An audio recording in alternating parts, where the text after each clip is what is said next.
Bismillahirrahmanirrahim. Assalamualaikum warahmatullahi wabarakatuh.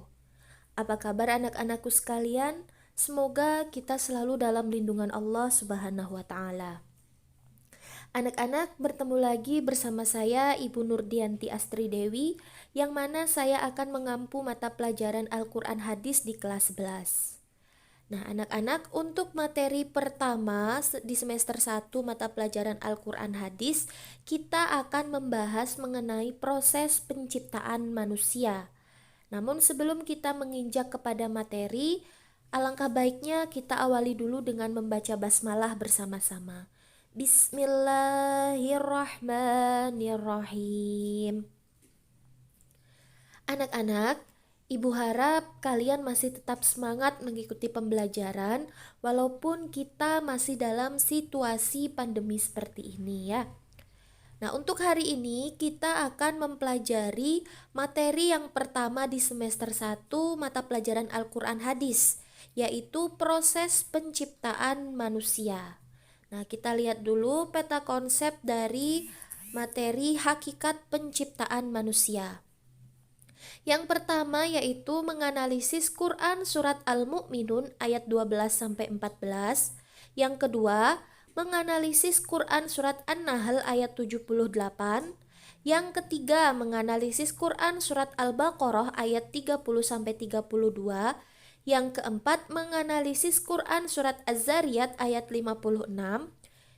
Yang kelima, menganalisis hadis riwayat Imam Muslim tentang penciptaan manusia. Dan yang terakhir, perilaku orang yang memahami penciptaan manusia dan keikhlasan beribadah. Nah, pada hari ini kita akan mempelajari atau menganalisis Quran surat Al-Mu'minun ayat 12-14 dan menganalisis Quran surat An-Nahl ayat 78. Nah, yang pertama, sebelum kita membahas mengenai Quran surat Al-Mu'minun ayat 12-14, mari kita baca bersama-sama terlebih dahulu. A'udzu billahi minasyaitonir rajim. Bismillahirrahmanirrahim. Walaqad khalaqnal insana min sulalatin min tin summa ja'alnahu nutfatan fi qararin makin summa khalaqna nutfata 'alaqatan fa khalaqna al-'alaqata mudghatan fa khalaqna al-mudghah فخلقنا المدغة عظاما فكسونا العظام لحما ثم أنشأناه خلقا آخر فتبارك الله أحسن الخالقين. Yang artinya, dan sungguh kami telah menciptakan manusia dari sari pati berasal dari tanah. Kemudian kami menjadikannya air mani yang disimpan dalam tempat yang kokoh atau rahim. Kemudian air mani itu kami jadikan sesuatu yang melekat. Lalu sesuatu yang melekat itu kami jadikan segumpal daging. Dan segumpal daging itu kami jadikan tulang belulang. Lalu tulang belulang itu kami bungkus dengan daging. Kemudian kami menjadikannya makhluk yang berbentuk lain. Maha suci Allah, pencipta yang paling baik. Quran surat Al-Mu'minun ayat 12-14. Nah, di dalam Quran surat Al-Mu'minun ini menerangkan tentang proses penciptaan manusia yang sangat unik. Proses penciptaan manusia diuraikan mulai unsur pertamanya, proses pertumbuhannya di dalam rahim, kemudian menjadi makhluk yang sempurna, dan siap lahir menjadi seorang anak manusia, sebuah rangkaian proses yang sekaligus menunjukkan keharusan adanya kerjasama yang baik antara kedua orang tua. Nah, pada ayat 12 Quran surat Al-Mu'minun yang sudah kita baca tadi, di sana dijelaskan bahwa manusia diciptakan dari saripati yang berasal dari tanah. Nah, kemudian selanjutnya pada ayat ke-13 dengan kekuasaan Allah Subhanahu wa taala, saripati yang berasal dari tanah tersebut dijadikan menjadi nutfah atau air mani. Ya, kalau laki-laki itu disebutnya air mani atau sperma ya, kalau perempuan disebutnya sebagai sel telur. Nah, kalau dalam dunia medis itu dijelaskan ketika seorang laki-laki itu ejakulasi ya, ketika laki-laki itu ejakulasi, laki-laki itu akan mengeluarkan. Nah, jadi ketika seorang laki-laki itu ejakulasi, maka seorang laki-laki itu akan mengeluarkan ribuan sperma ya. Tetapi yang berhasil dibuahi itu hanya satu ya, yang berhasil membuahi sel telur itu hanya satu. Nah, jadi yang berhasil membuahi itu termasuk pilihan ya. Nah, jadi manusia itu termasuk sperma pilihan yang sudah Allah tentukan ya untuk membuahi sel telur seperti itu. Dan ketika bertemu dalam proses pembuahan, sperma dan sel telur itu berada dan tersimpan dalam tempat yang sangat kokoh, yaitu rahim seorang perempuan atau seorang ibu. Nah, selanjutnya pada ayat ke-14 dijelaskan bahwa ketika telah berada dalam rahim seorang perempuan, dalam waktu tertentu atau dalam waktu 40 hari, nutfah tersebut berkembang menjadi alaqoh atau segumpal darah. Nah, kemudian dalam kurun waktu tertentu pula 40 hari, alaqoh tersebut berubah menjadi mudgoh atau segumpal daging. Lalu selama kurun waktu tertentu 40 hari, mudgoh tersebut berubah menjadi tulang belulang yang terbungkus dengan daging dan akhirnya tumbuh dan berkembang menjadi anak manusia. Sebagaimana telah disebutkan juga dalam ayat tersebut, kemudian kami menjadikan dia makhluk yang berbentuk lain. Nah, kenapa disebut makhluk yang berbentuk lain? Karena kita ketahui ya dari awal penciptaannya dari saripati tanah, kemudian air yang menjijikkan, lalu menjadi segumpal darah, segumpal daging hingga akhirnya Allah menciptakan seorang manusia, menjadikan gumpalan-gumpalan tersebut seorang manusia ya, mempunyai tangan, mempunyai mata dan bentuk yang paling baik dibandingkan makhluk Allah yang lainnya.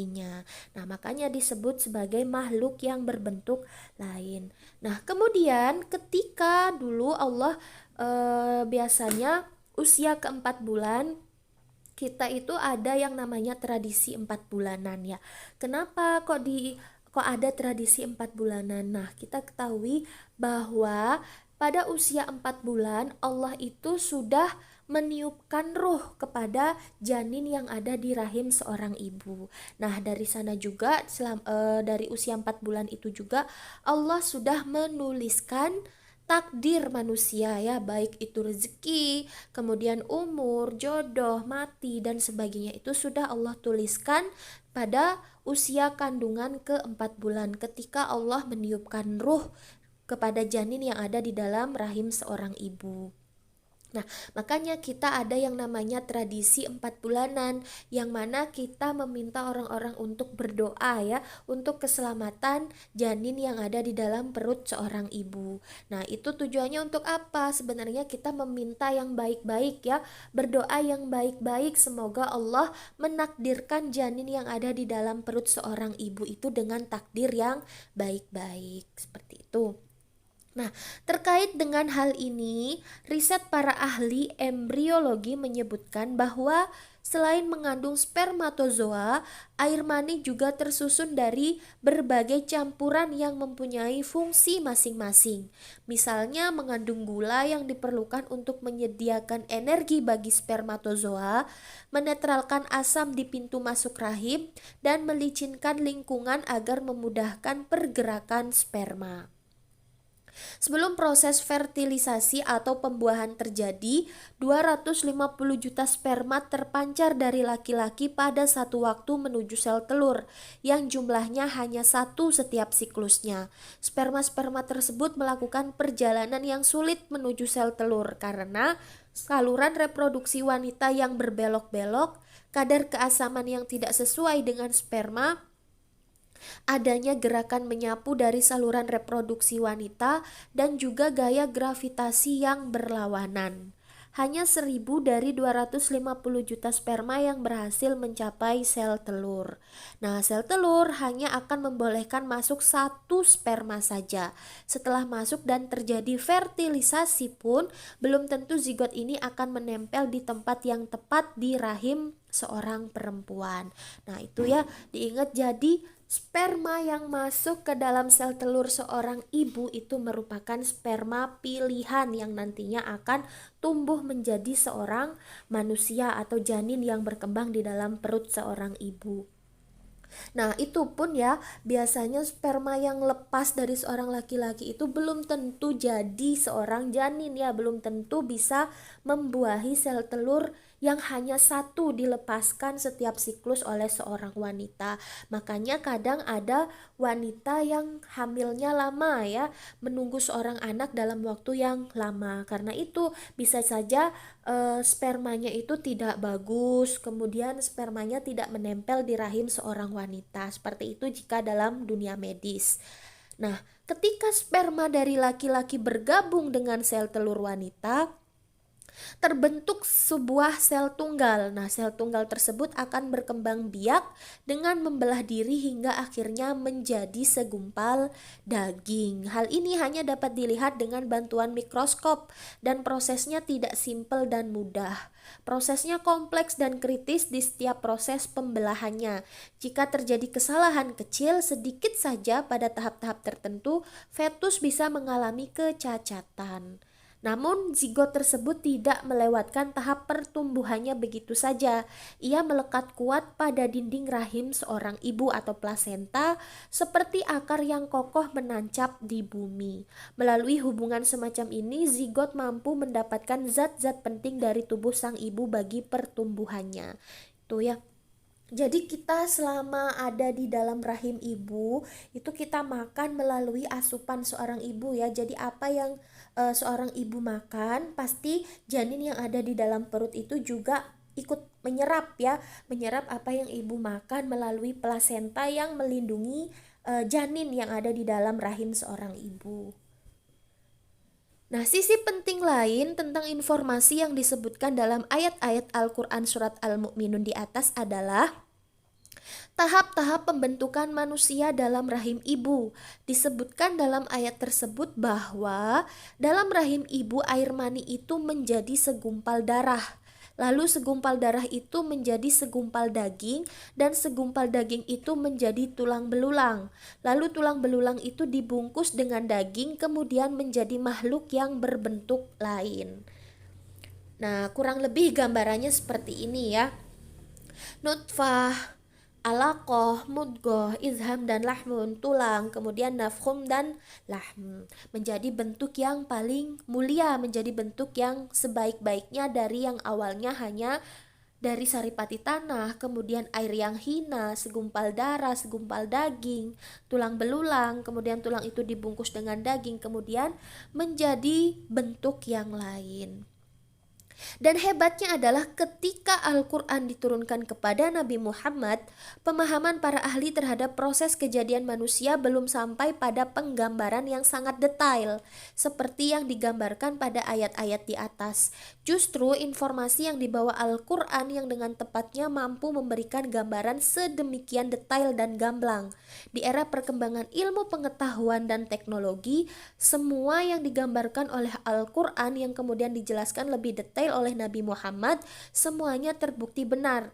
Ini menunjukkan bahwa Al-Quran adalah wahyu Allah dan isi kandungannya adalah kebenaran hakiki dan bersifat mutlak. Jadi Dulu sebelum Allah menurunkan Al-Quran kepada Nabi Muhammad, manusia itu belum tahu seperti apa penciptaan manusia secara detail ya.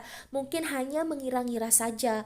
Nah, tapi ketika Al-Quran sudah diturunkan kepada Rasulullah, di sana sudah dijelaskan seperti apa detailnya penciptaan manusia ya. Dari saripati tanah, kemudian air mani seorang laki-laki, kemudian Allah selama 40 hari itu berubah menjadi segumpal daging, 40 hari kemudian menjadi segumpal darah, hingga akhirnya manusia itu memiliki bentuk yang lain, bentuk yang sebaik-baiknya. Nah, selain ayat Al-Quran di atas, Rasulullah juga berfirman dalam hadis Nabi yang berbunyi, Hadatsana Rasulullah sallallahu alaihi wasallam wa huwa shadiqul masduqu inna ahadakum yujma'u khalquhu fi batni ummihi arba'ina yawma summa yakunu fi dzalika 'alaqatan misla dzalika summa yakunu fi dzalika mudghatan misla dzalika summa yursalul malaku fayanfukhu fihi ruha wa yu'maru bi arba'in kalimatin bi kasbi rizqihi wa ajalihi wa amalihi wa syakkiyun aw sa'idun fawalladzi la ilaha ghairuhu inna ahadakum la ya'malu bi amalin ahlil jannati hatta ma yakuna bainahu wa bainaha illa dhira'un fayasbiqu alaihi alkitab fayamalu bi amali ahlin nari fayadkhuluha wa inna ahadakum la ya'malu bi amali ahlin nari hatta ma yakuna bainahu wa bainaha illa dhira'un fayasbiqu alaihi alkitabu fayamala bi amalin ahlil jannati fayadkhuluha. Rawahul Bukhari Muslim.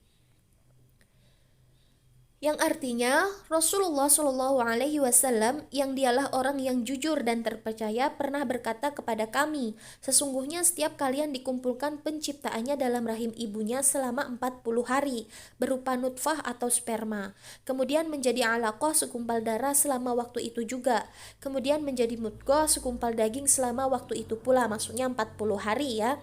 Kemudian Allah mengutus malaikat untuk meniupkan ruh kepadanya dan mencatat 4 perkara yang telah ditentukan, yaitu rezekinya, ajal, amal perbuatan, dan sengsara atau bahagianya. Maka demi Allah yang tiada Tuhan selainnya, sesungguhnya ada seseorang di antara kalian beramal dengan amalan penghuni surga, sehingga tidak ada jarak antara dirinya dengan surga kecuali sehasta saja. Namun ketetapan Allah mendahuluinya, sehingga ia beramal dengan amalan ahli neraka, maka ia pun masuk neraka. Dan sesungguhnya ada seseorang di antara kalian beramal dengan amalan penghuni neraka, sehingga tidak ada jarak antara dirinya dengan neraka kecuali sehasta saja.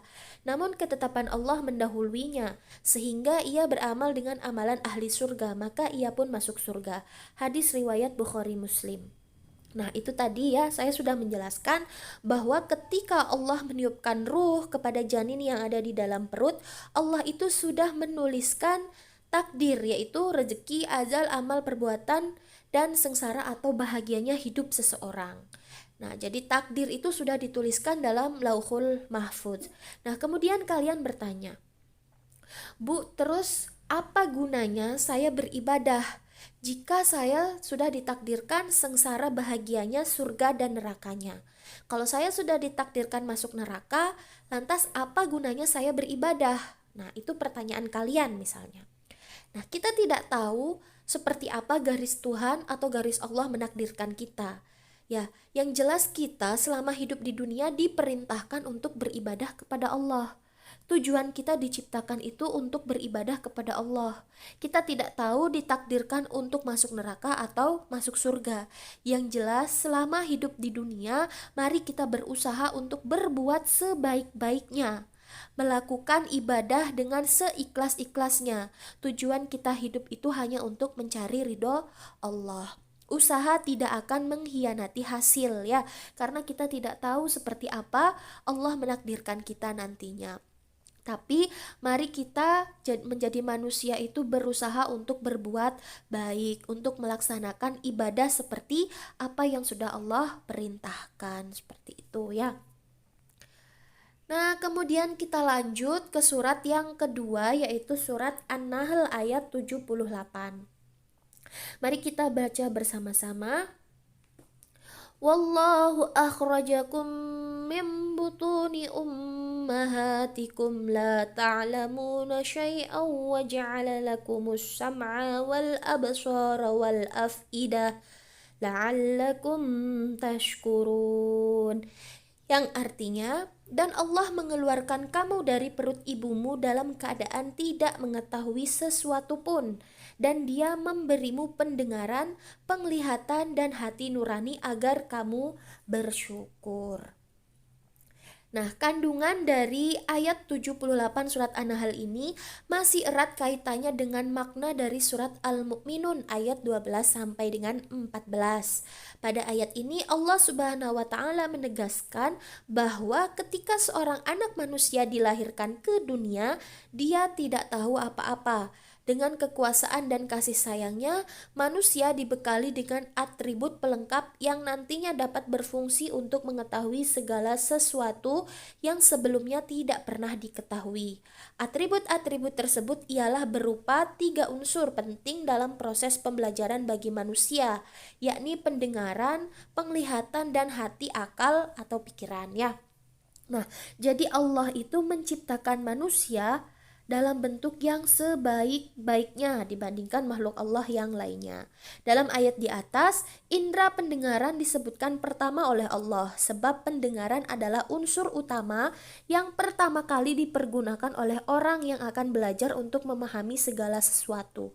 Bahkan bayi ketika lahir yang pertama kali harus didengarkan adalah kalimat-kalimat thayyibah atau kalimat yang baik. Maka bayi yang baru lahir itu biasanya kan diazankan ya, supaya yang pertama kali berfungsi itu adalah pendengaran ya, supaya bayi yang baru lahir ke dunia itu mendengarkan kalimat yang baik-baik. Nah, kemudian menurut sebuah teori penemuan modern, bayi yang masih dalam kandungan bisa menangkap pesan yang disampaikan dari luar dan ia sangat peka. Maka ada ahli yang menyarankan agar anak berkembang dengan kecerdasan yang tinggi dan kehalusan budi. Hendaknya selama di dalam kandungan, ia sering diperdengarkan musik klasik dan irama-irama yang lembut. Atau kalau dalam konteks Islam, hendaknya bayi yang ada dalam kandungan sang ibu sering diperdengarkan ayat-ayat suci Al-Quran, kalimat-kalimat thayyibah, karena diyakini bahwa sang bayi dapat menangkap pesan melalui pendengaran itu. Nah, kemudian dalam proses memahami dan mempelajari segala sesuatu, manusia akan dapat menangkapnya dengan indera pendengaran yang diperkuat dengan penglihatan dan akhirnya disimpan dalam hati sebagai ilmu pengetahuan. Setelah manusia menyadari bahwa ketika lahir tidak satu pun yang bisa diketahui, kemudian atas kemurahan Allah yang telah memberikan indera pendengaran, penglihatan, dan hati akal pikiran, manusia bisa mengetahui segala sesuatu dalam hidupnya. Tujuannya untuk apa? Agar manusia itu bisa bersyukur. Bersyukur apakah cukup dengan hanya mengucap alhamdulillah? Tidak ya, tapi harus direalisasikan dalam kehidupan dan iman yang tinggi kepada Allah Sang Maha Pencipta yang sudah menjadikan kita sebagai manusia dalam bentuk yang sebaik-baiknya. Allah memberikan kita pendengaran supaya kita mendengar yang baik-baik. Allah memberikan kita penglihatan supaya kita bisa melihat yang baik-baik, hati atau akal pikiran supaya kita bisa membedakan mana yang baik dan mana yang benar. Itulah kemurahan Allah kepada manusia. Jadi kita jangan sombong selama hidup di dunia. Tidak ada yang bisa kita sombongkan karena kita sama-sama tercipta dari saripati tanah, kemudian dari air yang hina ya. Air hina kemudian menjadi segumpal darah, segumpal daging, hingga akhirnya kita menjadi manusia seperti saat ini yang tugasnya hanya satu, yaitu untuk beribadah kepada Allah, berlomba-lomba mencari ridho Allah ya. Supaya apa? Supaya kita bisa mendapatkan ridho Allah, mendapatkan surga kelak ya di hari akhir. Nah, kemungkinan itu saja dulu pembahasan kita mengenai proses penciptaan manusia. Minggu depan kita lanjutkan mengenai proses penciptaan manusia menurut Quran surat Al-Baqarah ayat 30 sampai ayat 32 dan surat Az-Zariyat ayat 56. Semoga apa yang kita pelajari pagi ini bermanfaat. Saya akhiri. Wassalamualaikum warahmatullahi wabarakatuh.